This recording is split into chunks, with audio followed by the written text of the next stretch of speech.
I'm Lisa Madigan, Don's daughter, and I want to tell you a little bit about Don Reedy. My father was brought up with a very strong work ethic. From the time my brother and I were tots, it was clear that Dad expected 100%, no excuses. As I grew up, I realized that he was teaching us valuable life skills that would carry us on through adulthood and even pass on to our own children. And when I was a kid, I thought my father knew absolutely everything. He probably designed it that way, I'm sure. If you were to have a discussion or a debate with Don Reedy, you better have your facts straight, verified, and have examples of why and how you are correct. He could out-fact anyone in minutes. Maybe it was the LA Times crossword puzzle. He did that every single day of his life when he had the LA Times. But he knew a lot, or even a little, about everything. I'm sure most of you knew that. Dad was the father who said, "Look it up." He got us a complete set of encyclopedias when we were young, and that was our resource. He was not going to answer all of our questions. He wanted us to do our due diligence. When I was 16, I asked him to help me with my first tax return. He said, "No, read the directions." So I did. I suffered through it.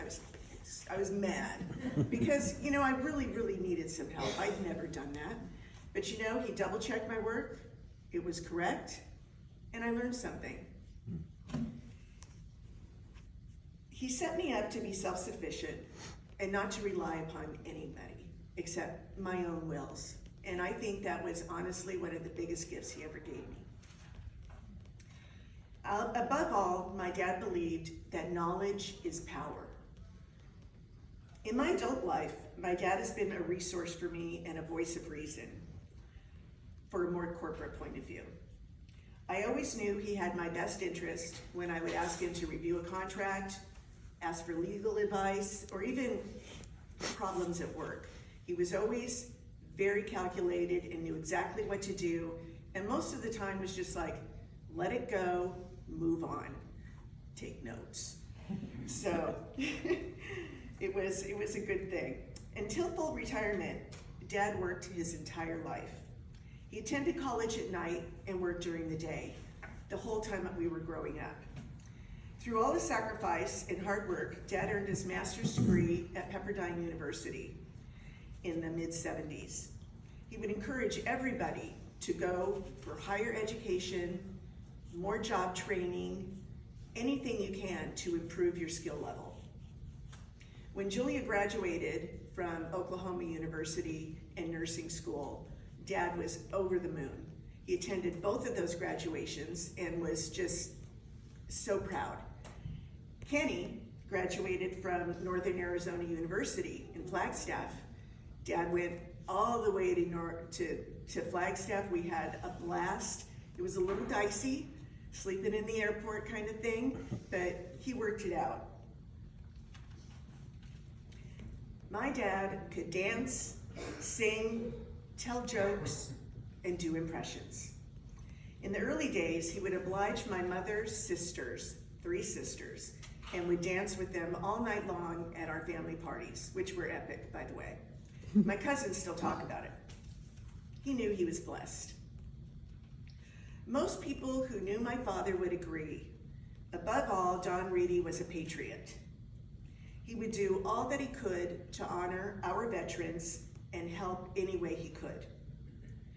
Dad would be proud to know that more than 70 branches of his family tree, our family tree,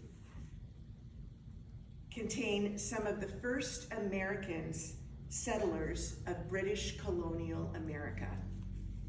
70 branches. So far in my research, I found our earliest immigrant came to America in 1626. That would be my 10th great-grandfather, Nathaniel Briscoe, which basically settled the town of Waterton, New York.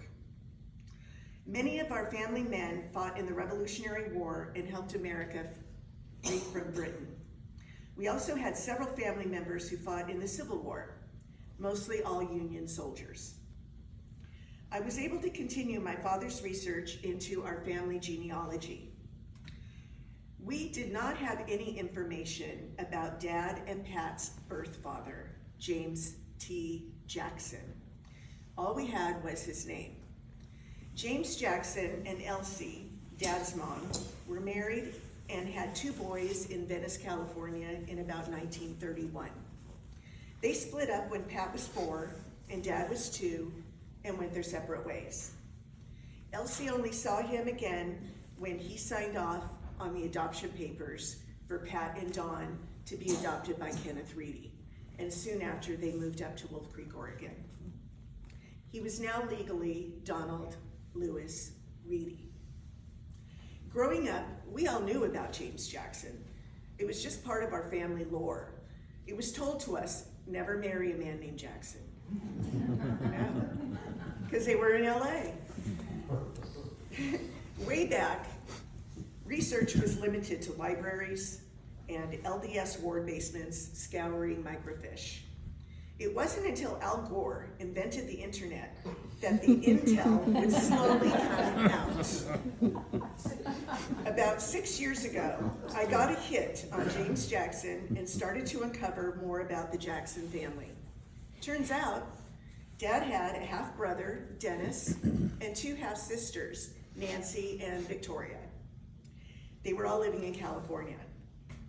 I cold called Dennis, which anybody who knows me would know that is like death to me.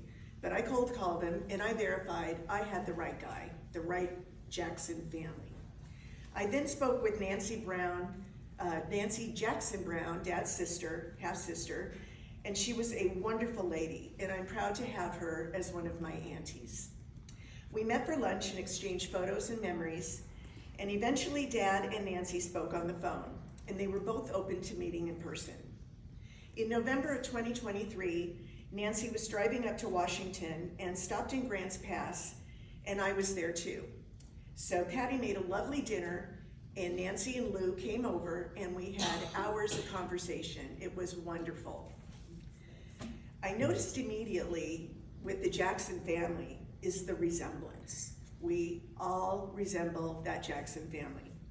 Pat Reedy looks just like his father. Gary Reedy looks just like Dennis Jackson. And for the Reedy boys, Grandma would laugh her head off if she knew and found out that the Reedy lit press is actually the Jackson lit press. Now, Dad was kind of unsure about his feelings about meeting this family. You know, I'm sure it was always a question in his mind that he had a lot of angst about. But as always, he handled it with humor and he just rolled with it. Later on, Dad thanked me and was very happy that much of that family mystery has been solved. So with that, I'm going to conclude by saying thank you for coming to honor my father. I appreciate it so much.